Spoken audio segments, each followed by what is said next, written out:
Vamos a estar en 1 Tesalonicenses capítulo 2 y hoy vamos a ver los versículos del 1 al 6. Tal vez tomamos varias semanas para avanzar en el capítulo 1, pero el capítulo 2 va a ser más rápido, no nos va a tomar tanto tiempo. Va a ser un poquito más rápido porque hay porciones que son más amplias que nos van a permitir, obviamente, hacer ese capítulo en menos semanas. Entonces, eso es lo que dicen los versículos del 1 al 6. Porque ustedes mismos saben, hermanos, que nuestra visita a ustedes no fue en vano, sino que después de haber sufrido y sido maltratados en Filipos, como saben, tuvimos el valor, confiados en nuestro Dios, de hablarles el Evangelio de Dios en medio de mucha oposición. Pues nuestra exhortación no procede de error, ni de impureza, ni es con engaño, sino que así como hemos sido aprobados por Dios para que se nos confiara el Evangelio, así hablamos, no como agradando a los hombres, sino a Dios que examina nuestros corazones.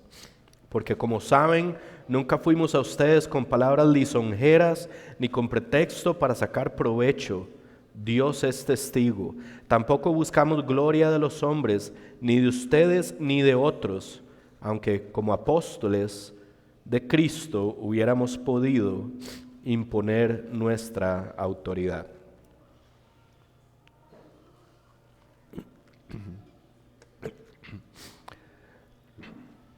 Yo creo que todos debemos de reconocer que nuestra vida cristiana es una vida de continuo aprendizaje.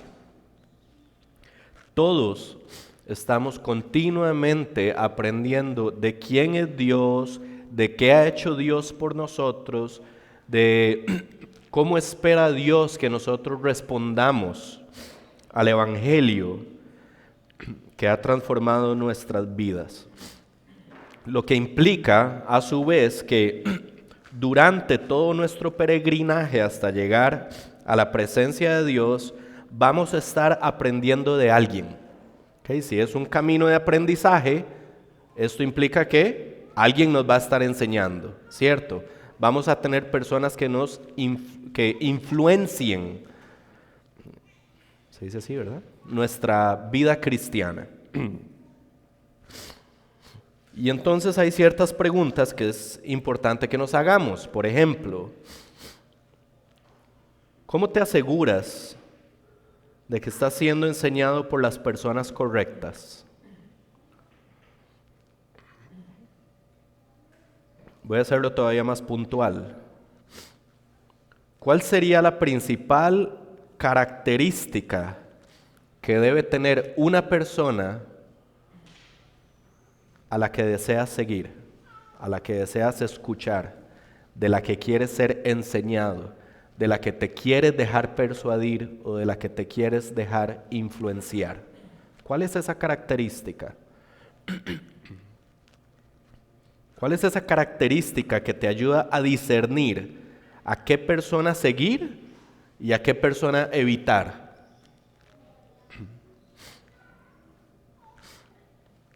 O por ejemplo, ¿en qué te basas para discernir si una persona es realmente exitosa a nivel ministerial? ¿Qué hace un ministerio exitoso? ¿Cómo disciernes eso? ¿Cuál es ese elemento que debe de estar presente?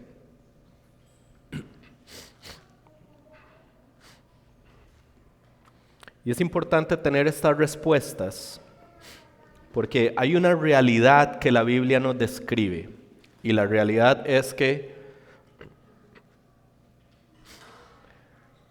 desde el periodo que inició con el establecimiento de la iglesia y hasta que Cristo regrese, ese periodo va a estar caracterizado por la presencia de falsos profetas, de falsos maestros y de lobos que van a pervertir la santidad de la iglesia de Jesucristo a través de enseñanzas erradas y prácticas de vida cristiana erradas.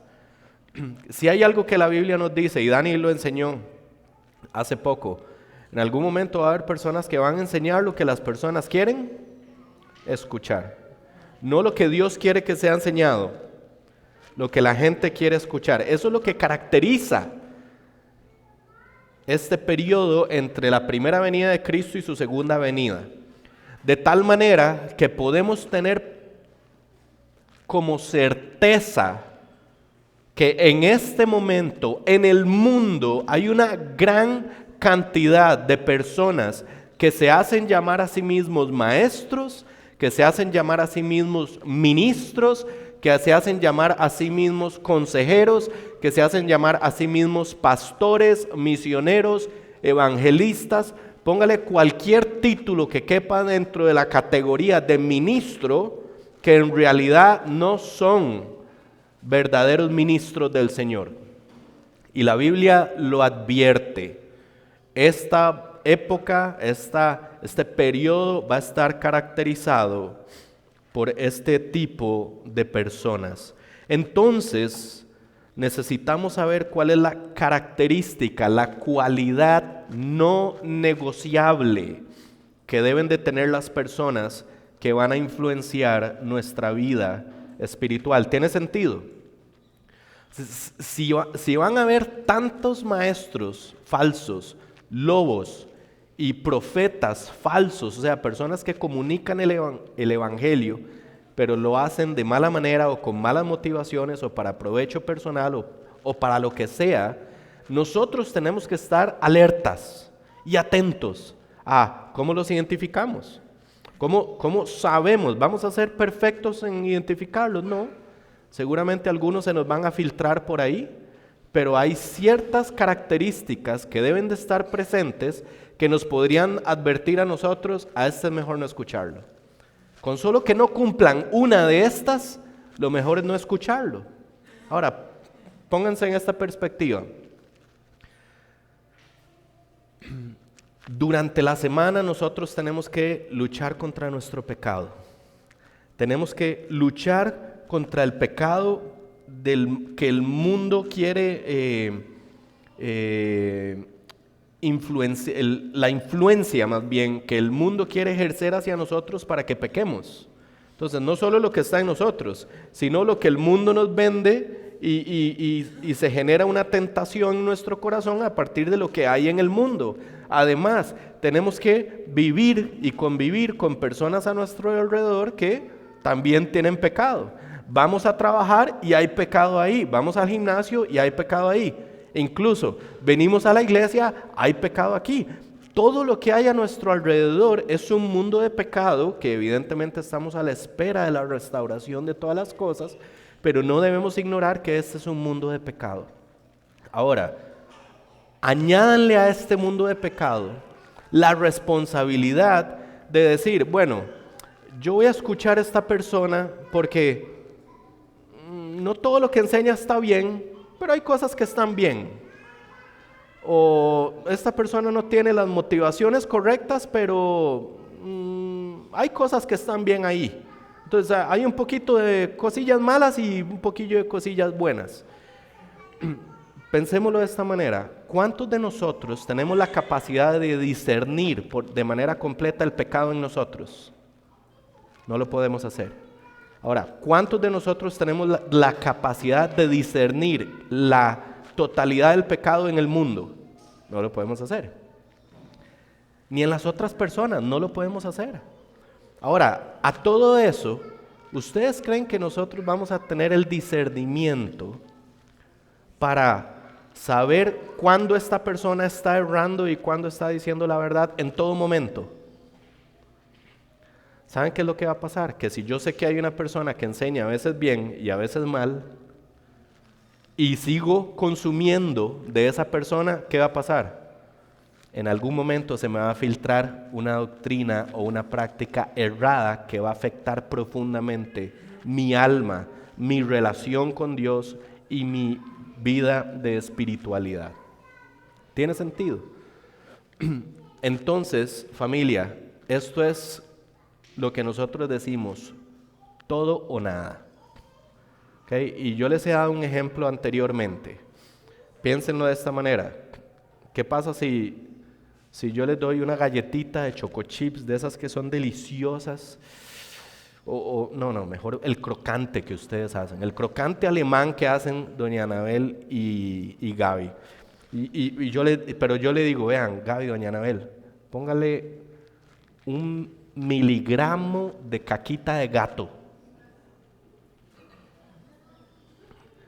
Y ustedes saben que hay 1 miligramo que no está bien, pero el resto es maravilloso. Es más, usted ni siquiera lo percibe porque es tan pequeñito que no se ve en el crocante. Usted no tiene forma de discernirlo, pero usted sabe que ahí hay algo. ¿Quién de ustedes se lo comería? Ninguno.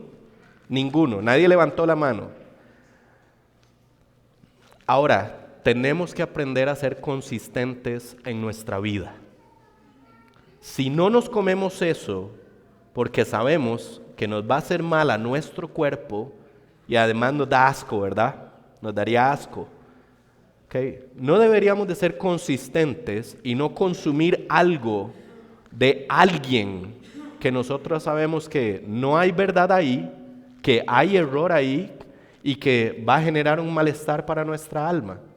No debería darnos el mismo asco consumir algo errado teológicamente como consumir un alimento que esté contaminado. No debería ser lo mismo.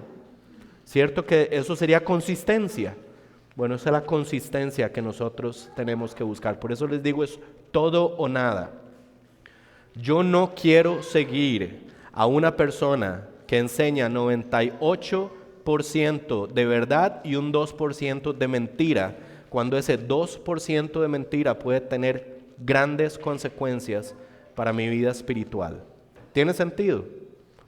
Entonces, este pasaje nos va a enseñar cuál es la cualidad central, principal, elemental, indispensable que debemos de procurar en las personas que van a influenciar nuestra vida espiritual.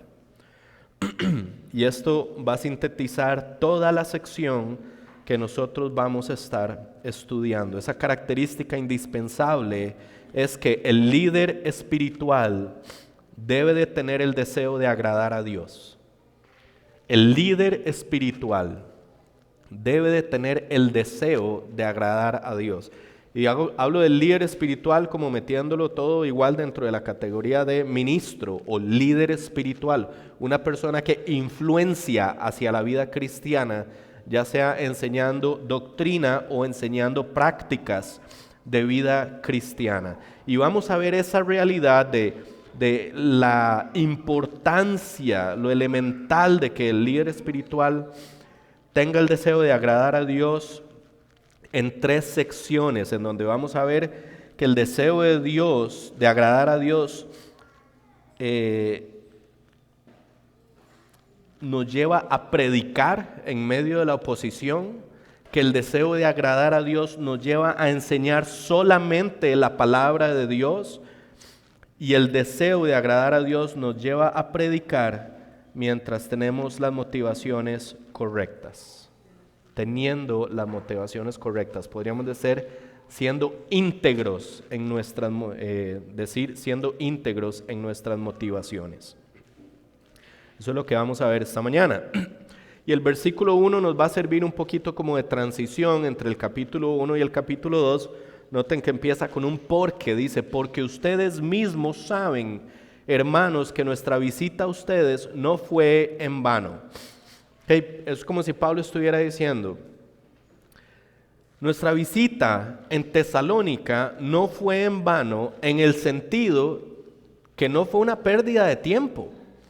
¿Cómo sabemos que no fue una pérdida de tiempo? Bueno, en todo el capítulo 1, Pablo nos ha dicho que cuando fuimos y predicamos el Evangelio, se produjeron conversiones significativas. Hechos 17 nos habla de que se convirtieron algunos judíos, una gran cantidad de gentiles y también algunas de las mujeres más importantes. Y esas conversiones fueron evidentes por lo que Pablo en el capítulo 1 nos describe que hubo fruto de fe, amor y esperanza. Y ese fruto de fe, amor y esperanza se vio de manera más tangible en la forma en la que los tesalonicenses abandonaron los ídolos, comenzaron a servir al Señor y estaban viviendo a la espera de su Señor y Salvador Jesucristo. Ese fue el resultado de la predicación de Pablo, Silvano y Timoteo. O sea, no fue en vano. No fueron ahí en vano. Y la evidencia de que no fue en vano es el fruto espiritual que se produjo como resultado de su predicación. Podríamos decir, no fue en vano, fue fructífero. Podríamos decir incluso exitoso. Pero ojo, porque lo que va a hacer Pablo en este momento es que nos va a describir que hay dos realidades en el ministerio. Dos realidades en el ministerio. Una realidad es cómo lo vive la iglesia, otra realidad es cómo lo vive el ministro. Por ejemplo, Pablo en el capítulo 1 nos dice, si usted ve la iglesia, usted ve fruto espiritual, fe, amor, esperanza. Usted ve el abandono de los ídolos, usted ve el servicio al Señor, usted ve la esperanza de la venida en Jesucristo. Si usted lo ve desde la perspectiva de la iglesia, eso es lo que usted puede observar. Pero para que eso haya ocurrido a la iglesia, nosotros como ministros tuvimos que hacer algo también. Y eso es lo que él nos va a explicar en el capítulo 2. Por ejemplo, podríamos utilizarnos a nosotros mismos de ejemplo.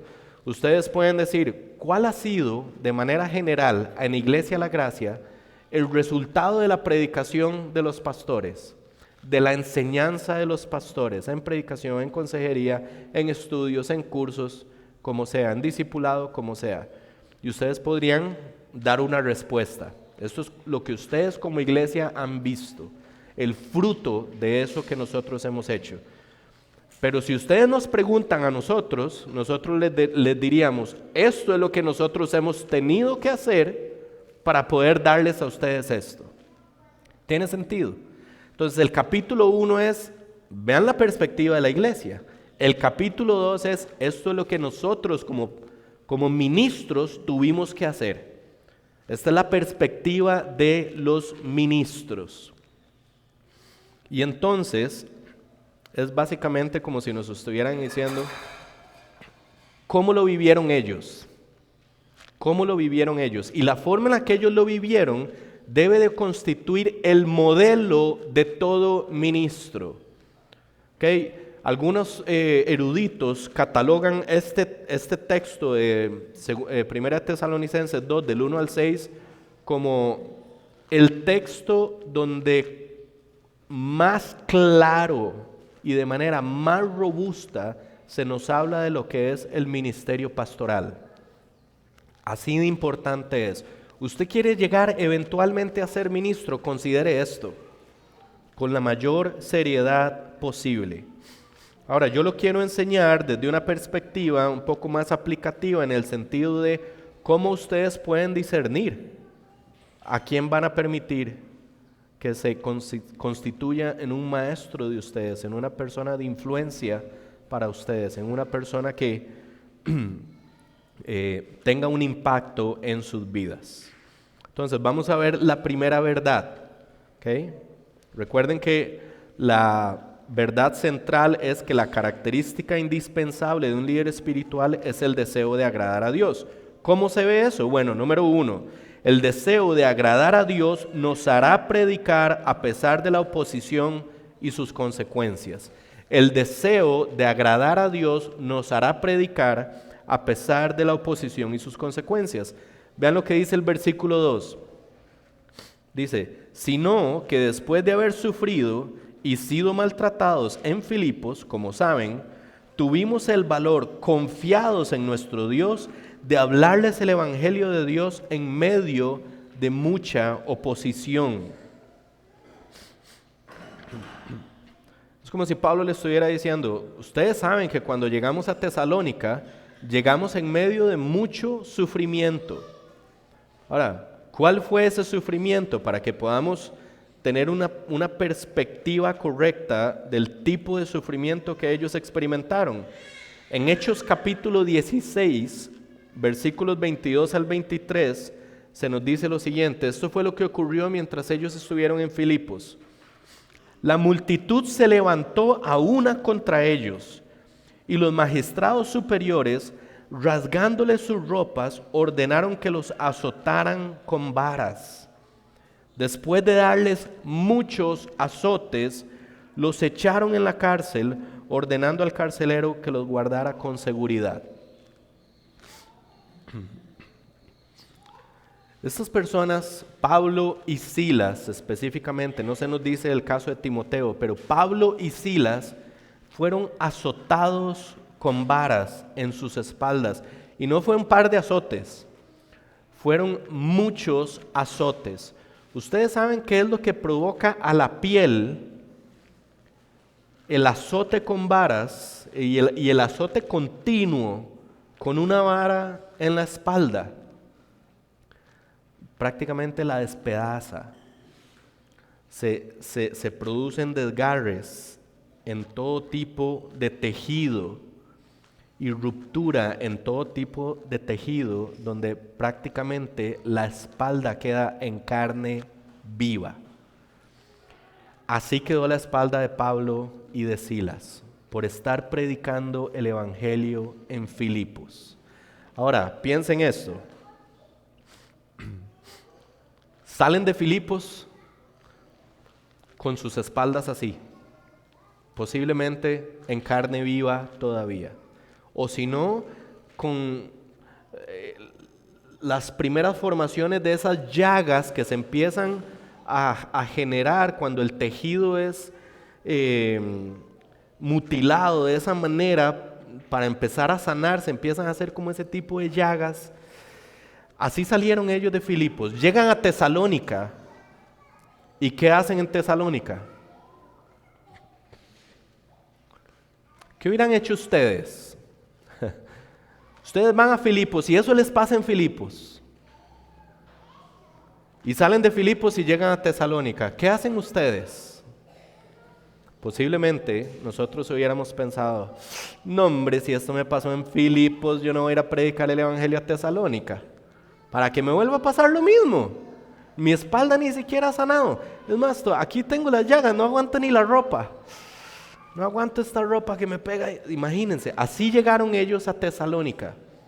Y Pablo lo que está diciendo en este versículo es que después de haber sufrido y sido maltratados en Filipos, tuvimos el valor, confiados en nuestro Dios, de hablarles el evangelio en Tesalónica en medio de mucha oposición.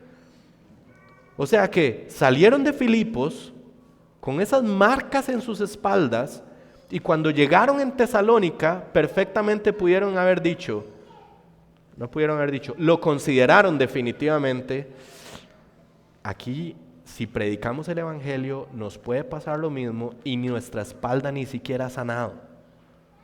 Pero ¿saben qué? Vamos a confiar en Dios y vamos a predicar el evangelio de Jesucristo. Estos dos hombres eran bien valientes, pero su valentía no estaba en ellos. No nos confundamos. Su valentía no estaba en ellos. Porque cuando ellos usan esa expresión, tuvimos el valor, confiados en nuestro Dios, apunta a que a pesar de tener una correcta comprensión de las consecuencias que podían sufrir como resultado de predicar el evangelio en Tesalónica, confiaron en que Dios era soberano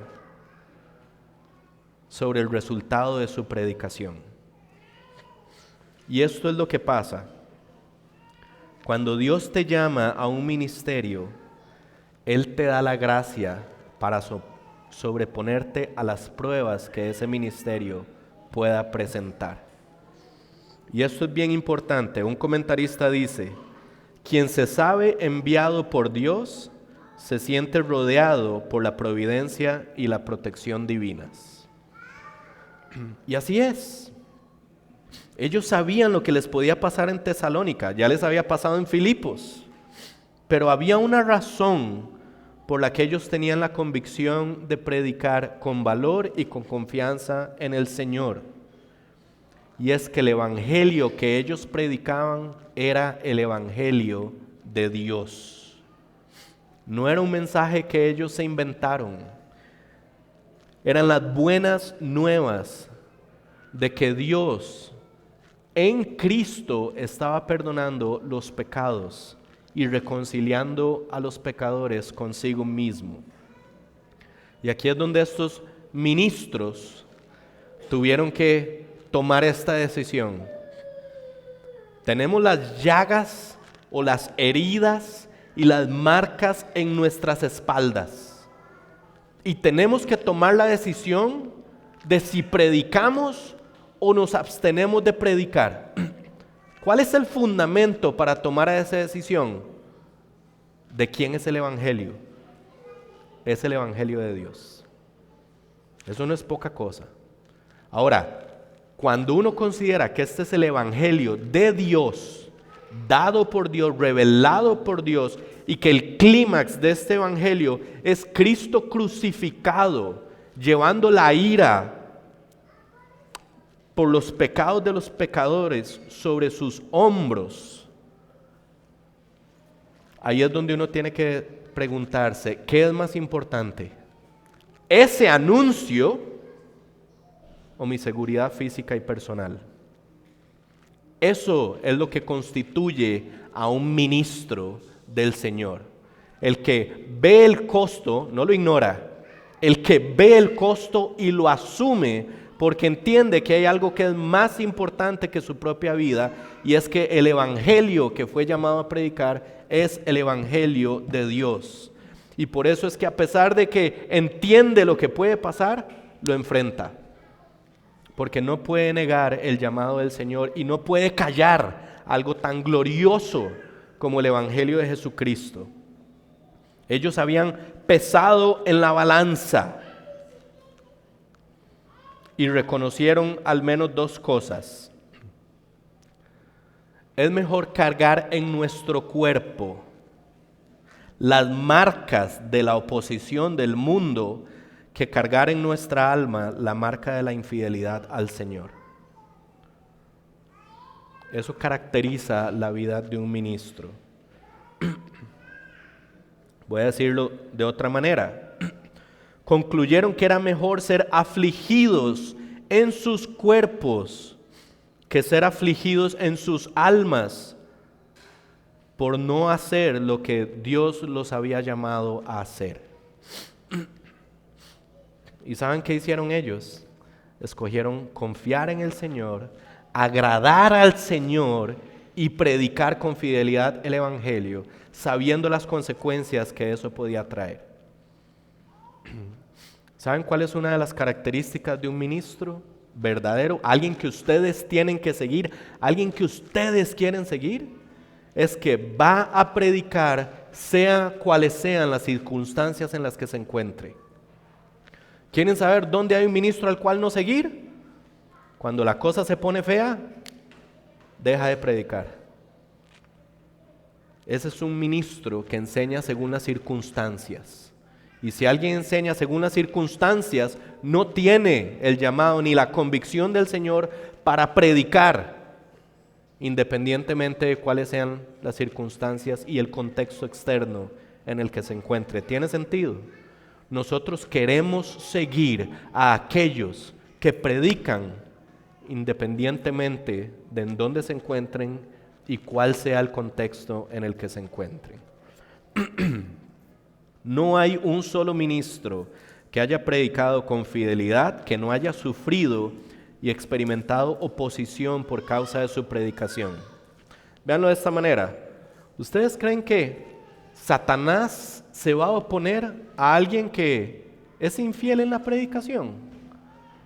O más bien Satanás le diría, siga predicando, está engañando a un montón de personas.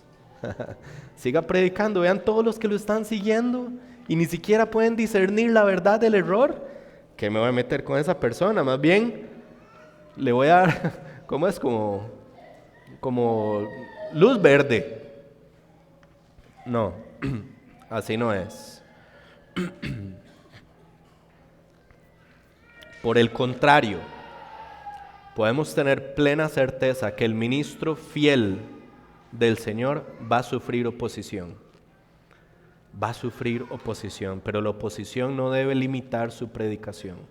Más bien tiene que ser consistente y seguir predicando en la misma forma en la que ha predicado, a pesar de la oposición.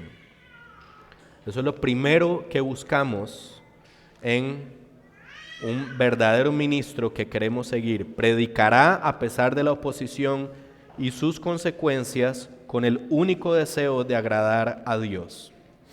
Y esto nos lleva a la segunda verdad, que nos va a ayudar a comprender cómo el deseo de agradar a Dios debe gobernar la vida de un ministro.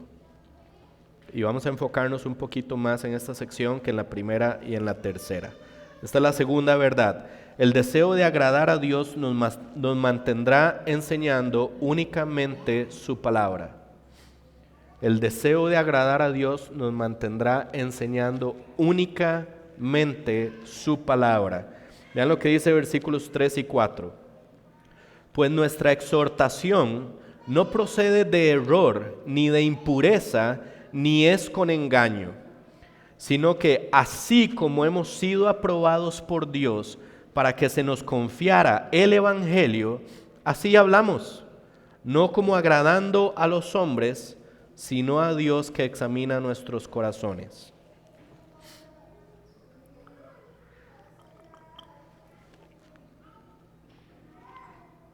Ahora, es muy posible que el sentido más claro de esta palabra exhortación, cuando Pablo dice, pues nuestra exhortación, esa palabra exhortación posiblemente se refiere a su predicación, a su comunicación del Evangelio. Y nos describe tres formas en las que ese Evangelio fue comunicado y que nos describen el ministerio de un ministro fiel. Se nos van a dar en forma negativa. Y se nos dice, la enseñanza no tuvo error, ni impureza, ni engaño. O sea, que la característica tangible en la vida de un ministro del Señor debe ser que su enseñanza no tiene ni error, ni impureza, ni engaño. Ahora, si quisiéramos ponerlo desde una perspectiva positiva, podríamos decir, debe ser acertada o precisa, debe ser pura y debe ser verdadera o conforme a la verdad. Y aquí es donde viene el clímax de esta sección, porque la única forma en que nuestra enseñanza puede ser acertada, pura y verdadera es si el ministro verdaderamente entiende lo que el Evangelio es para Dios. ¿Okay? Vean dónde empieza la concepción de lo que es el Evangelio en la vida de un ministro. No en cómo lo entiende el ministro, sino en lo que el ministro entiende que el Evangelio es para Dios. Y entonces Pablo nos lo va a explicar. En el versículo 4, vean qué importante esto. Nos dice, sino que así como hemos sido aprobados por Dios. ¿Qué es lo primero que debe estar presente en la vida de un ministro? Fue aprobado por Dios. Y eso es algo muy importante. En el caso de Pablo, en al menos 3 ocasiones se confirmó su llamamiento al ministerio. ¿Okay? En Hechos 9 se nos describe que Jesús mismo le dijo a Ananías que Pablo le sería a él un instrumento escogido. En Hechos 13, la iglesia de Antioquía pone las manos sobre Pablo y lo envía con autoridad de la iglesia. Y en Gálatas 2 se nos describe a los apóstoles validando el ministerio de Pablo a los gentiles. Es como decir, bueno, acordamos en que Pedro fuera a los judíos y que yo fuera a los gentiles. En 3 ocasiones, al menos, el ministerio de Pablo fue confirmado por otros. En el caso de nosotros,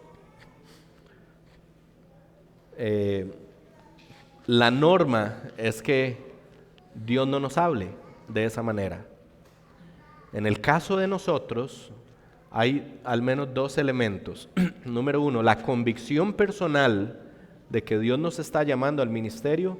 Y número 2, la confirmación de la iglesia local que envía a las personas al ministerio. Nosotros como pastores, Dani, Andrés y yo, tenemos la completa convicción de que nadie debería llamarse ministro del Señor dentro de todo lo que puede ser un ministro. Ahora hablamos pastor, evangelista, misionero, consejero, lo que usted quiera meter ahí. Nadie debería de llamarse ministro a menos de que haya sido enviado por una iglesia local. Esa es nuestra convicción como pastores.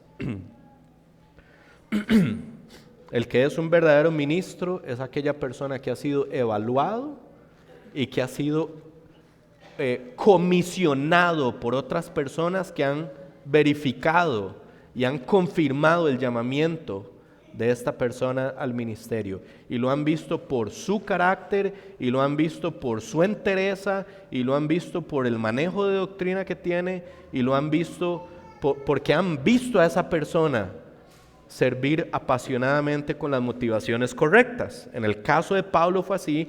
En el caso de nosotros, en la actualidad y hasta que Cristo regrese, necesitamos que la iglesia imponga las manos sobre una persona para nosotros decir, ahí hay un respaldo.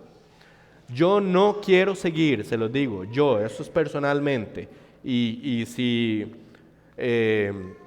sigo la línea de pensamiento, si nosotros como pastores no estamos de acuerdo en que alguien se llame ministro, a menos de que hayan sido impuestas las manos sobre él, lo consistente sería, yo no quiero seguir a alguien que se llame a sí mismo ministro, porque no estoy de acuerdo en que es un ministro. ¿Tiene sentido?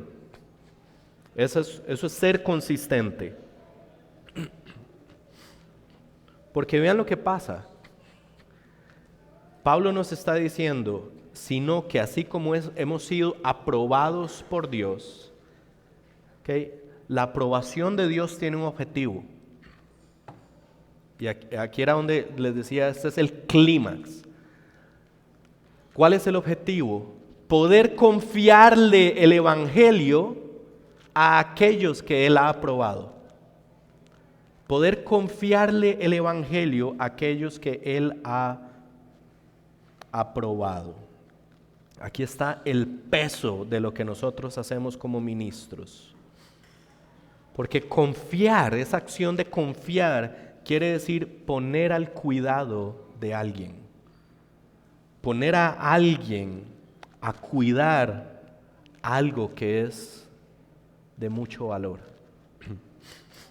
En su perfecta sabiduría y omnisciencia, Dios decidió encargarnos, confiarnos o poner a nuestro cuidado el evangelio de Jesucristo. Y por eso se dice en 1 Timoteo 3:15 que la iglesia es columna y sostén de la verdad. O sea, ¿cuál es la principal responsabilidad de la iglesia en cuanto a temas doctrinales y de prácticas? Guardar la fe, guardar la revelación que Dios nos ha dado. Voy a ponerles esta imagen, que tal vez es una imagen que nos puede ayudar a entender lo que está pasando en esta sección. Es como si aquí estuviera Dios y Dios nos estuviera dando este tesoro, el evangelio. Nos aprobó, nos está diciendo, estás aprobado. Ahora te puedo encargar este tesoro, te puedo confiar este tesoro, puedo confiar en que vas a guardar este tesoro. Y entonces Dios nos entrega este tesoro. ¿Qué harían ustedes si Dios les entrega a ustedes un tesoro de este tipo? Hay que guardarlo. hay que guardarlo. Esta es la idea. Ese tesoro es el Evangelio. Y el Evangelio lo tenemos en la Escritura. Dios no nos ha confiado la psicología. Dios no nos ha confiado la neurociencia. Dios no nos ha confiado la oración contemplativa. Dios no nos ha confiado ni técnicas, ni terapias, ni ningún otro tipo de enseñanza, ni ningún otro tipo de prácticas, porque no son un tesoro. No hay nada especial en ellas. Hay un tesoro, y es el Evangelio de Jesucristo. Y el verdadero ministro hará bien en cuidarlo, porque ¿quién se lo está encargando? Dios mismo. Lo toma del Señor y con fidelidad debe de cuidarlo. Debe de cuidarlo. Y esto es lo que nosotros tenemos que entender. Y por eso nosotros hacemos tanto énfasis en esto. Este es el tesoro. Cualquier otra cosa que no sea el Evangelio no tiene un valor tan siquiera comparable al Evangelio. Cualquier otra cosa va a ser de un valor infinitamente inferior. Es más, ponga todo esto junto y póngalos como en una pila hacia arriba de cosas, pum, pum, pum, pum, pum. Sigue siendo infinitamente de menor valor que el tesoro del Evangelio, porque hay una cualidad que tiene el Evangelio de Jesucristo que no tiene ninguna de estas otras dos cosas. Número 1, ha sido revelado por Dios. Número 2, es perfecto. Y número 3, es suficiente. Si ha sido revelado por Dios, debemos de ser fieles al considerar, no podemos jugar con esto. Fue revelado por Dios y nos fue dado en administración por Dios mismo. Si es perfecto, quiere decir que no tiene deficiencia. Y si es suficiente, quiere decir que no necesitamos nada más. Y esto lo tiene que entender el ministro del Señor. El punto es que no hay nada que el ser humano pueda crear que se compare en esos dos atributos al tesoro del Evangelio que Dios nos ha puesto a cuidar. No hay nada que el ser humano pueda crear que sea perfecto y suficiente. Ahora bien, el sentido de cuidar no es guardar como esconderlo, no es decir, bueno, Dios, usted me dio esto y yo lo voy a cuidar y yo no quiero que nadie se lo lleve, entonces lo voy a meter ahí, yo lo voy a tener ahí guardadito. Okay, yo lo voy a tener ahí guardadito. Ese no es el sentido. Porque Dios dio esto para que fuera predicado, para que fuera proclamado. Entonces el sentido de cuidar es que yo lo tomo de Dios porque Él me aprobó. Y yo sabiendo quién es Dios, le digo, Señor, yo sé quién eres. Mi forma de honrarte es guardarlo de esta manera. Yo lo voy a poner en el centro y de aquí se va a desprender todo mi ministerio. No voy a ir a ningún otro lugar, no le voy a añadir ni le voy a quitar. Todo el ministerio desde la iglesia tiene que ser única y exclusivamente basado en la perfecta y suficiente palabra de Dios revelada para su pueblo y la edificación de las personas que Él compró mediante el sacrificio de Jesucristo en la cruz del Calvario.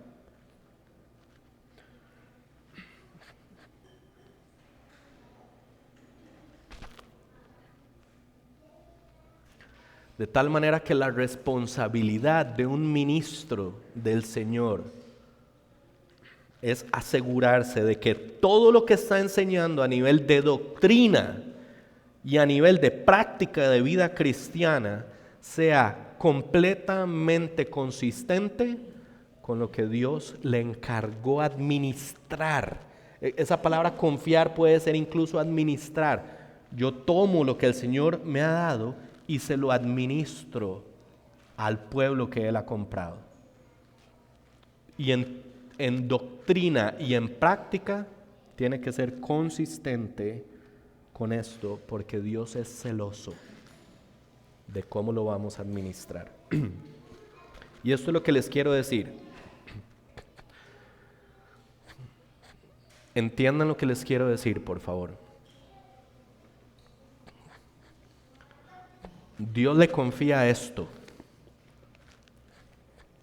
a los que Él ha aprobado.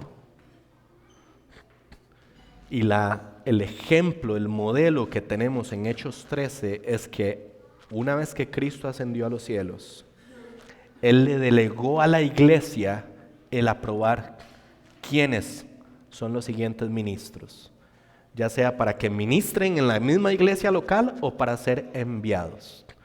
De tal manera que les voy a decir algo. Vean cómo se va amarrando todo.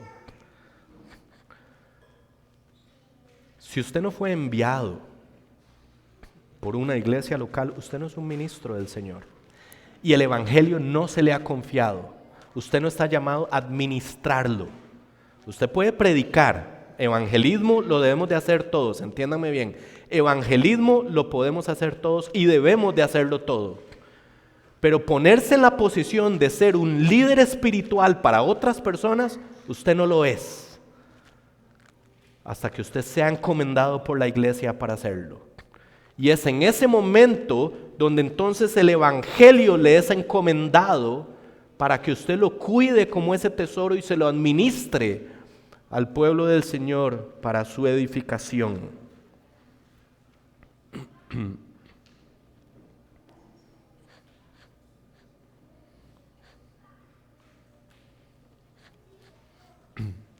Y saben que van a haber momentos en donde nos toque enseñar temas difíciles, controversiales, sensibles. Y vean lo que dice Pablo.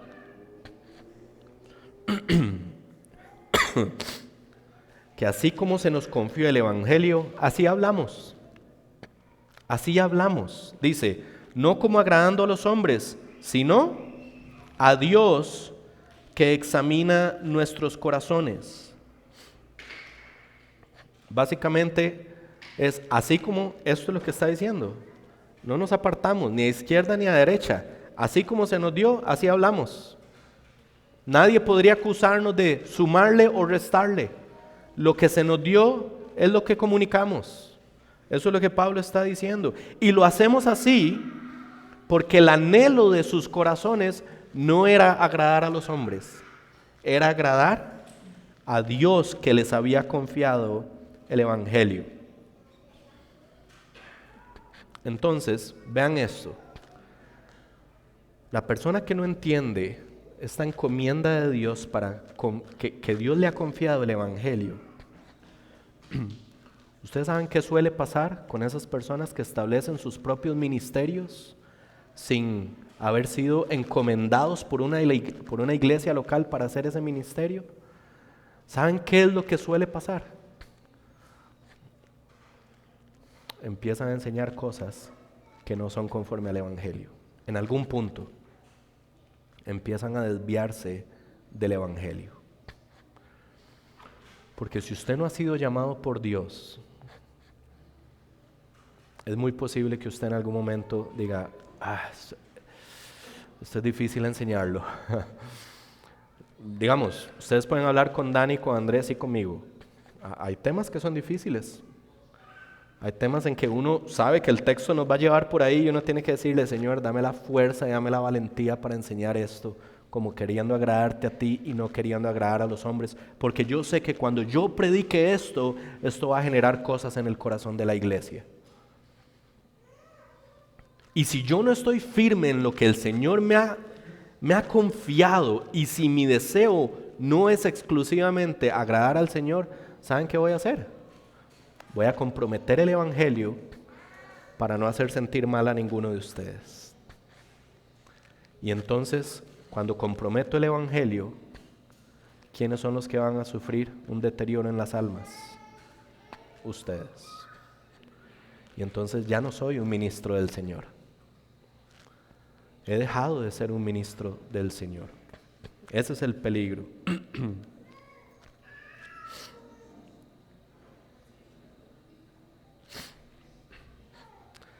Esa es una de las características centrales.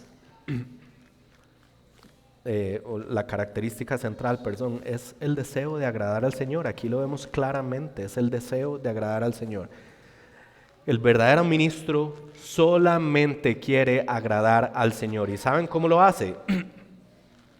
Si esto fue lo que Dios me dio y me confió para la edificación de su pueblo, la forma en la que yo puedo agradar al Señor es enseñando solo esto.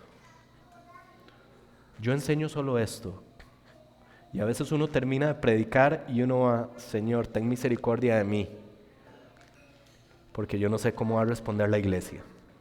Eso pasa en el corazón de nosotros como pastores. Ten misericordia de mí, pero Señor, yo sé que te he complacido. Yo sé que en mi corazón estaba el deseo de agradarte. Y ahí entra la lucha. Ahí entra la lucha, ¿verdad? Pero el punto es esto. Si yo quiero agradar al Señor, tengo que enseñarlo todo tal y como Él me lo dio. Eso es lo que buscamos en un ministro. Y vean qué interesante, y esto es muy importante, ojalá lo podamos entender. Esta parte no está en el texto, pero yo quiero que ustedes puedan entender la importancia que tiene que nosotros tengamos personas que nos influencien, que tienen en alta estima la doctrina de las Escrituras y que la comprenden, la enseñan y la practican de manera correcta. ¿Por qué? Vean lo que dice 1 Timoteo 4:16. Eso es una instrucción de Pablo a Timoteo. Y lo que tenemos que entender es esto. Por ejemplo, Pablo recibió esto del Señor. ¡Pum! Pero llegó un momento en donde Pablo también consideró, esto yo se lo tengo que encomendar a hombres piadosos que también lo puedan tener. Así que, Timoteo, usted es un hombre piadoso, venga, tome esto del Señor de la misma manera en la que yo lo tomé.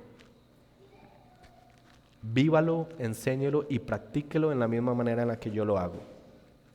Y vean lo que dice 1 Timoteo 4:16. Ese es el encargo de Pablo a Timoteo. Dice, ten cuidado de ti mismo y de la enseñanza. Ojo, de la enseñanza. Persevera en estas cosas. O sea, persevera en tener cuidado de ti mismo y de la enseñanza. Aquí está la razón por la cual él debía de perseverar. Porque haciéndolo, asegurarás la salvación tanto para ti mismo como para los que te escuchan. Vean, asegurarás la salvación tanto para ti mismo como para los que te escuchan. ¿Cómo? Cuidando la enseñanza. Cuidándose a sí mismo y cuidando la enseñanza. ¿Entienden lo importante que es dejarse influenciar, dejarse persuadir o dejarse enseñar por personas que enseñen bien la palabra de Dios y que enseñen solamente la palabra de Dios? Lo que Pablo nos está diciendo ahí es que nuestro destino eterno podría estar en riesgo si nosotros escuchamos a personas que enseñan mal o personas que enseñan un poquito de verdad con un poquito de mentira.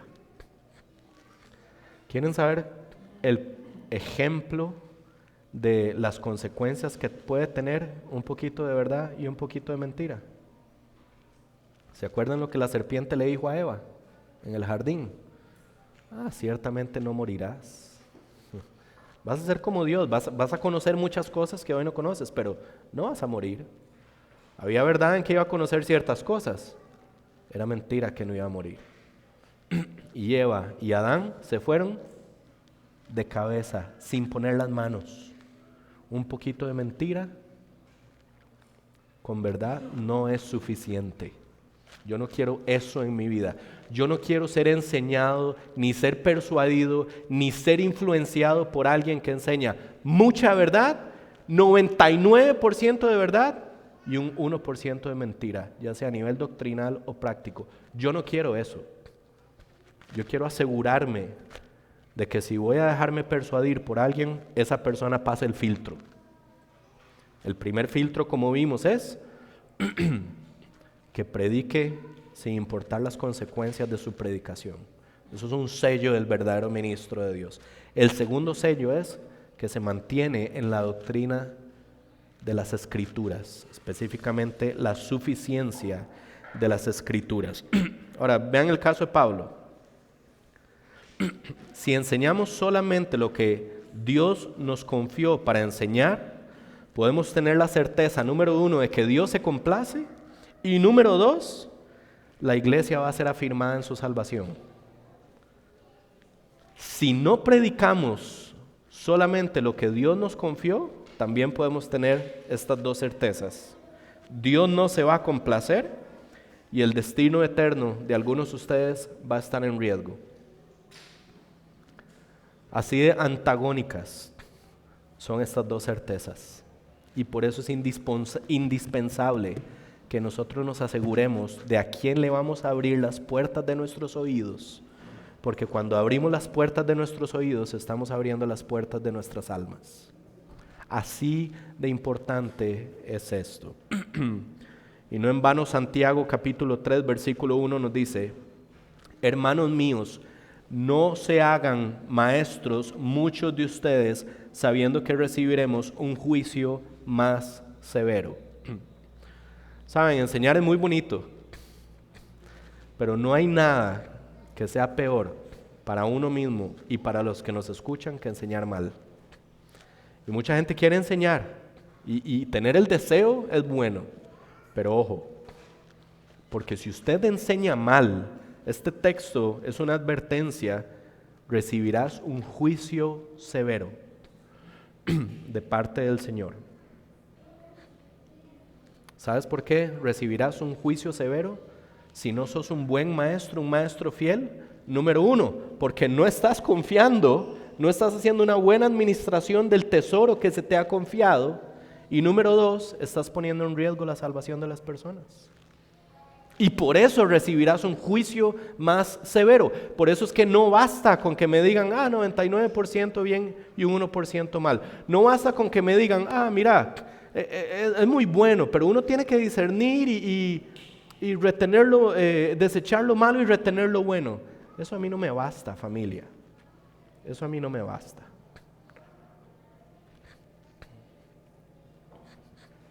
Y no debería bastarnos a ninguno. Entendámoslo, hay tantos maestros fieles del Señor, buenos maestros que son conocidos por ser consistentes, por un periodo prolongado de vida ministerial, que después empiezan a generar recursos y que uno ve el respaldo de esos recursos en su doctrina, en su vida, en sus ministerios, en su práctica de vida cristiana. Hay tantas personas que realmente son buenos en lo que hacen y que podemos seguir, como para que nosotros digamos, bueno, tenemos todo esto bueno, pero yo voy a escoger a este y voy a seguir a este que no es tan bueno, pero de vez en cuando dice algo bueno. ¿Tiene sentido eso? Preferimos seguir a verdad con mentira, verdad con error, que puede ocasionar un gran peligro para mi alma, o prefiero acudir a los que ya se ha comprobado que son confiables. Porque así como van a haber maestros infieles, falsos maestros, falsos profetas y lobos, van a haber personas que van a ser fieles en su ministerio, de los cuales nos podemos nutrir y podemos aprender. Y es que cuando lleguemos al juicio final tendremos que darle cuentas al Señor de cómo administramos este tesoro. Podríamos decirlo de esta manera: si nosotros queremos complacer al Señor, tenemos que defender a capa y espada la doctrina de la Escritura. Entiendan, a capa y espada. Y una de las cosas más difíciles es que uno esperaría que la iglesia del Señor siempre diga, sí, la doctrina de la Escritura. ¿Y saben de dónde hay más oposición a veces en relación con la doctrina de la Escritura? De la misma iglesia del Señor. De la misma iglesia del Señor. Y quisiera recordar lo que hemos visto en el Catecismo de Gracia Soberana en las 2 semanas anteriores. Él, Dios, revela lo que es necesario para la vida y la salvación solamente a través de la Biblia. Lo que es necesario para la vida y la salvación a través de la Biblia. Y la Biblia es la palabra de Dios para la humanidad, nuestra autoridad suprema y nuestra norma, única norma de fe y de vida. Esa es la doctrina de las Escrituras, específicamente de la suficiencia de las Escrituras, y no hay formas de decir, bueno, es que algunas personas entienden la suficiencia de la Escritura de esta manera y otras personas entienden la suficiencia de esta manera. No. La suficiencia de las Escrituras solo se puede entender de una sola manera. Aquí está todo lo que necesitamos para la fe y la vida. Eso es la suficiencia de las Escrituras. No hay otra forma de entenderlo. Aunque hayan personas que quieren decirnos que hay diferentes formas de entender la doctrina de las Escrituras. De hecho, ahí viene un gran semáforo en rojo. Una gran advertencia. Cuando alguien te diga que hay otra forma de entender la doctrina de las Escrituras, eso es un semáforo en rojo, no sigas ahí. No sigas escuchando a esta persona.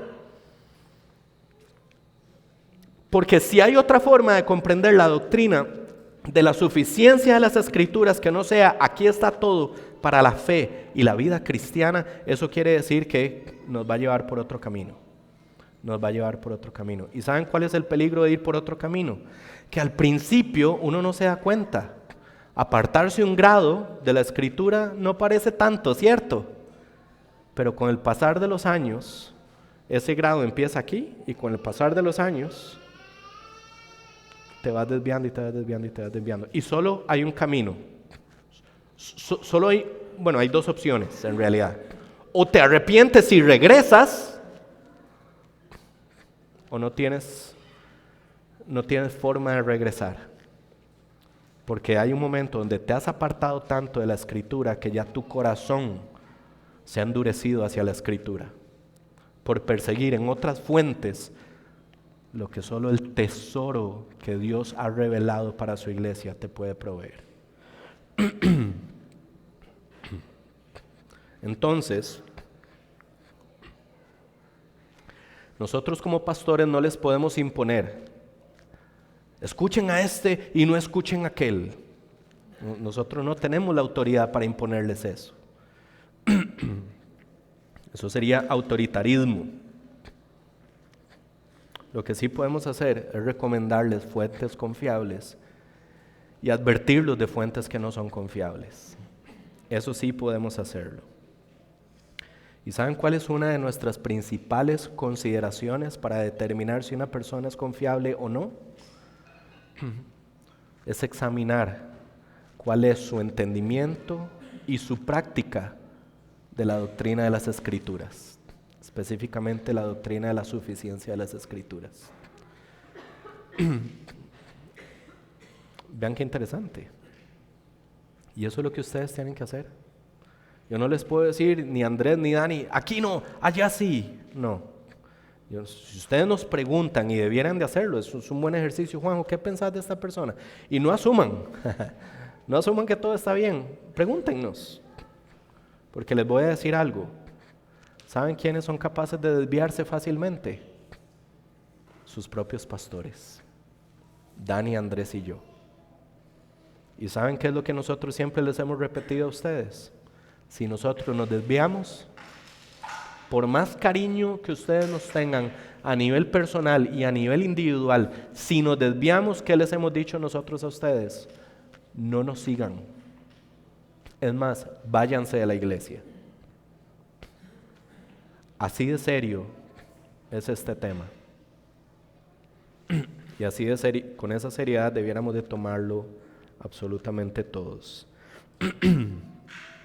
Pero hay una tercera realidad, y esta es cortita. La segunda era la más importante. Esta es cortita. Esta es la tercera verdad. El deseo de agradar a Dios nos lleva a cuidar la integridad de nuestras motivaciones. Y ahora voy a hacer un repaso de las tres para entender cómo discernir dónde hay alguien influyente o alguien en quien podemos confiar. El deseo de agradar a Dios nos lleva a cuidar la integridad de nuestras motivaciones. Vean los versículos 5 y 6, dice, porque como saben, nunca fuimos a ustedes con palabras lisonjeras, ni con pretexto para sacar provecho. Dios es testigo. Tampoco buscamos gloria a los hombres, ni de ustedes ni de otros, aunque como apóstoles de Cristo hubiéramos podido imponer nuestra autoridad. Es posible que Pablo en estos versículos estuviera defendiendo de algunas acusaciones que se estaban haciendo en su contra. Básicamente eran tres: el uso de palabras lisonjeras, el deseo de lucrar en el ministerio, el deseo de ser engrandecido por los hombres. Ahora, si estas acusaciones eran ciertas, esto quiere decir que Pablo en realidad era un manipulador, una persona codiciosa y una persona llena de orgullo. Ahora, si Pablo era manipulador, codicioso y orgulloso a ese punto, según los criterios que él mismo estableció en las Escrituras, inspirado por el Espíritu Santo, de quién debe ser un ministro de Dios, debe ser alguien irreprochable, el mismo Pablo estaba descalificado.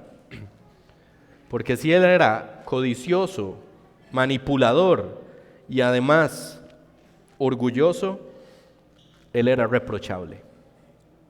Y Pablo está diciendo, vean qué lindo, eso es precioso. Pablo dice, ¿cómo saben? O sea, ustedes saben. Y al final del versículo 5 dice, y Dios es testigo. Esto es precioso. No hay nada más lindo, se lo voy a decir, no hay nada más lindo para un líder espiritual que tener la conciencia limpia delante de las personas a quienes lidera y tener la conciencia limpia delante de Dios, quien nos juzgará en el día del juicio final. Saben, de nosotros se puede decir muchas cosas. Desde dentro de la iglesia, y nos ha pasado aquí, desde dentro de la iglesia se puede decir muchas cosas de los pastores. Y desde afuera de la iglesia se puede decir muchas cosas de nuestros pastores, y también nos ha pasado. ¿Saben qué lo sostiene uno muchas veces en el ministerio? El tener la conciencia limpia. Porque si ustedes realmente saben la forma en la que les hemos servido, ustedes no tienen duda de cómo les hemos servido. Y además, el Señor sabe cómo les hemos servido. El punto es que el Señor y ustedes debieran de poder confirmar que nuestras motivaciones para ejercer este ministerio de liderar a la iglesia del Señor son íntegras.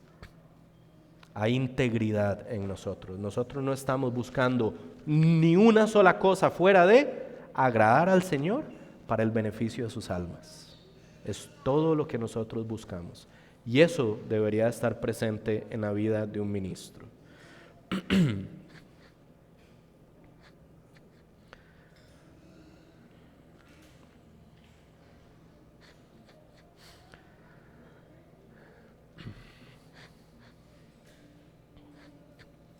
Quisiera terminar con una aplicación muy concreta.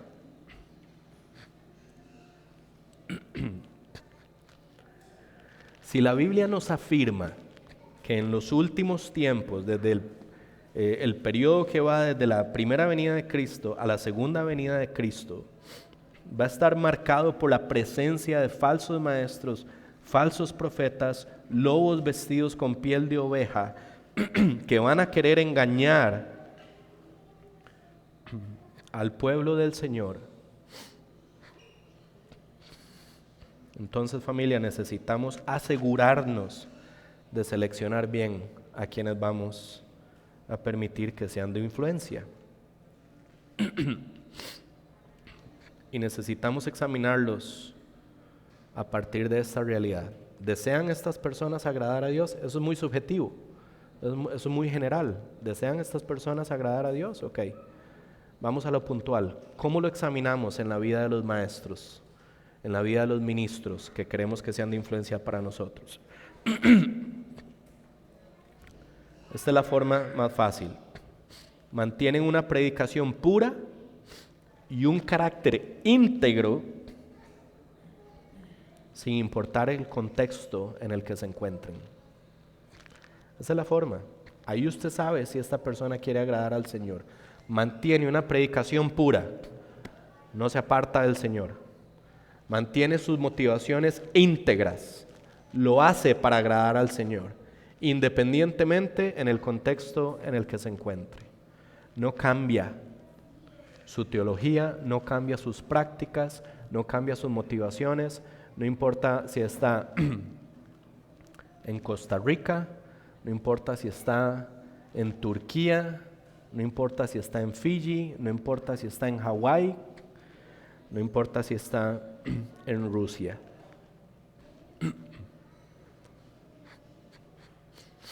Y esto es lo importante, ¿ok? Hay personas que son falsos maestros, falsos profetas y lobos que no van a perdonar al rebaño.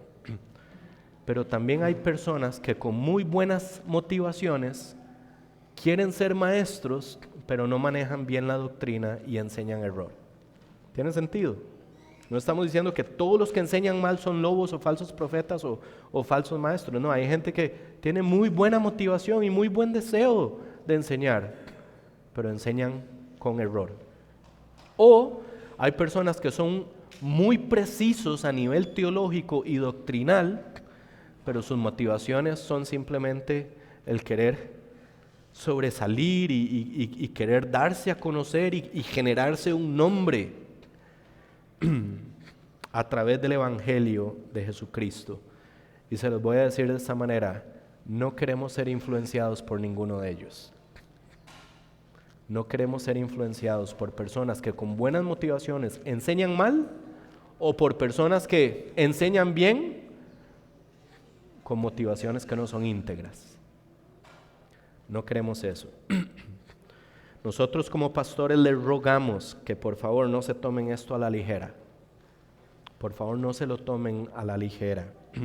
El destino eterno de sus almas depende en buena medida de que ustedes sean enseñados por personas que quieren agradar a Dios y lo demuestran a través de su doctrina y de su estilo de vida. Y como les dije, ¿no saben de alguien? Pregúntenos. No asuman, pregúntenos.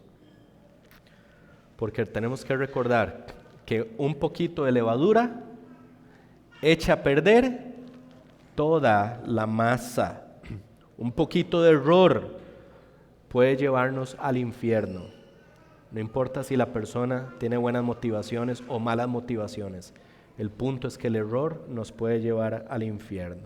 Entonces, seamos diligentes en examinar a quienes vamos a permitir que influencien nuestras vidas espirituales.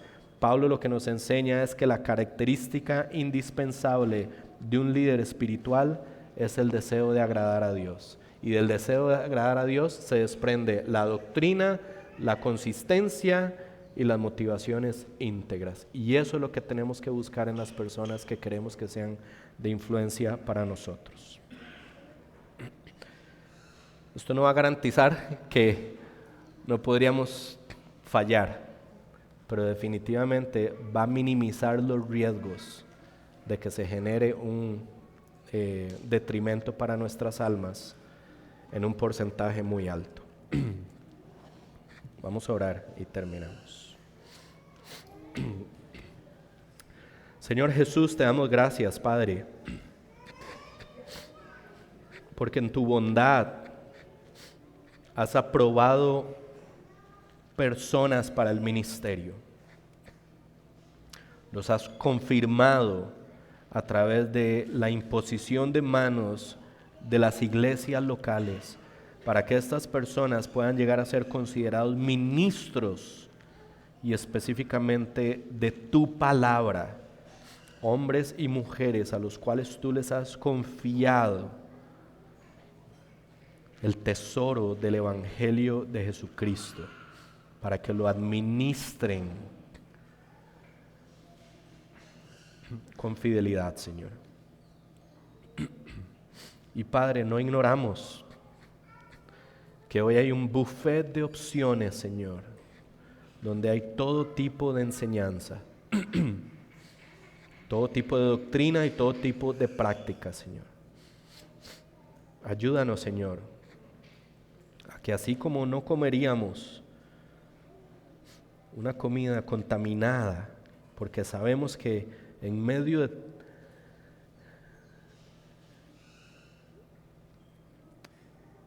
de los ingredientes hay algo contaminado, a pesar de que se pueda ver muy bonito y apetitoso incluso, pero si está contaminado no lo comeríamos.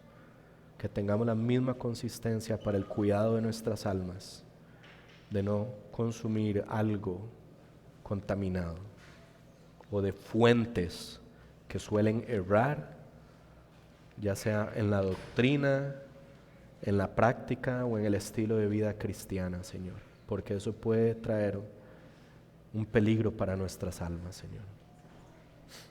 Y hoy vivimos en una era donde tenemos acceso a todo tipo de enseñanza, Señor, a través del internet y las redes sociales. Señor, guárdanos de ser engañados fácilmente.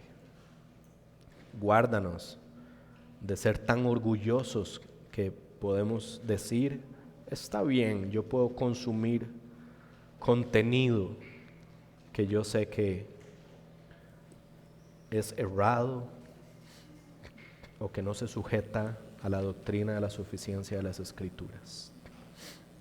Guárdanos, Señor, porque nuestro corazón es engañoso y tiende a buscar aquello que anhela, y muchas veces el anhelo de nuestro corazón no es conforme al Evangelio de Jesucristo. Por eso es que necesitamos seriedad, diligencia y determinación para levantar los estándares, las barreras. Eso es como generar murallas, Padre. Ayúdanos a generar esas murallas con centinelas en lo alto de esas murallas para impedir el paso de cualquier doctrina o práctica de vida cristiana que no sea consistente con lo que tú has revelado en la Escritura, Señor.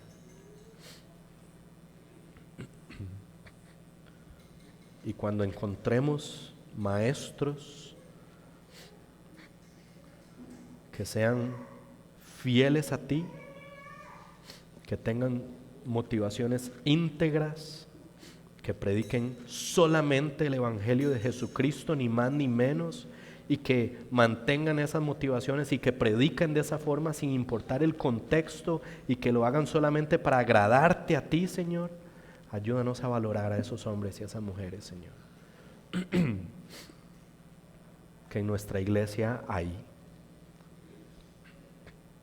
hombres que enseñan a la iglesia, mujeres que enseñan a otras mujeres de esta forma, Señor. Ayúdanos a atesorarlos como regalos que tú has dado a la iglesia, Señor. Porque tener estos hombres y estas mujeres en nuestra iglesia es una extensión de tu gracia para la edificación de tu iglesia. Te pedimos, Señor, que si tenemos esos hombres y esas mujeres, nunca haya jactancia en ellos, Señor. Porque sabemos que si hay algo bueno en nosotros, no es por nosotros, sino por ti. Y ayúdanos, Señor, a que tanto a nivel individual como a nivel congregacional velemos unos por otros por no permitir que entren a nuestra iglesia doctrinas erradas o prácticas erradas que pueden eventualmente resultar en hasta una división de la iglesia.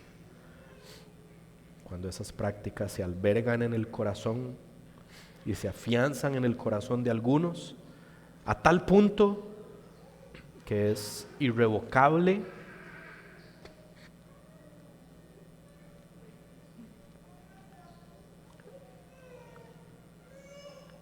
y se han formado convicciones erradas en los corazones de estas personas y en las mentes que nos llevan a la separación. Esto ha pasado en una gran cantidad de ocasiones a lo largo de los 2000 años de historia de iglesia. No permita, Señor, que nosotros seamos relajados en este aspecto, Señor. No, Señor, necesitamos defender la fe y específicamente la doctrina de las Escrituras a capa y espada. Has puesto este peso en Dani, en Andrés y en mí como pastores de la iglesia, Señor, pero yo te pido, Señor, que nos ayudes a todos como iglesia, Señor, a entender que este es tu tesoro, el Evangelio es tu tesoro, no hay nada que se compare a él, Señor. Y que juntos como iglesia todos somos columna y sostén de la verdad. Ayúdanos a todos, Señor, a defender esto de quien sea, Señor. Y la única forma de hacerlo es que nosotros también como iglesia tengamos el objetivo de agradarte a ti antes que a los hombres, Señor. Danos ese corazón para la defensa del Evangelio, la pureza de la fe en la vida cristiana y la gloria de tu nombre hasta que tú regreses. Te lo pedimos en el nombre de Jesucristo nuestro Salvador. Amén.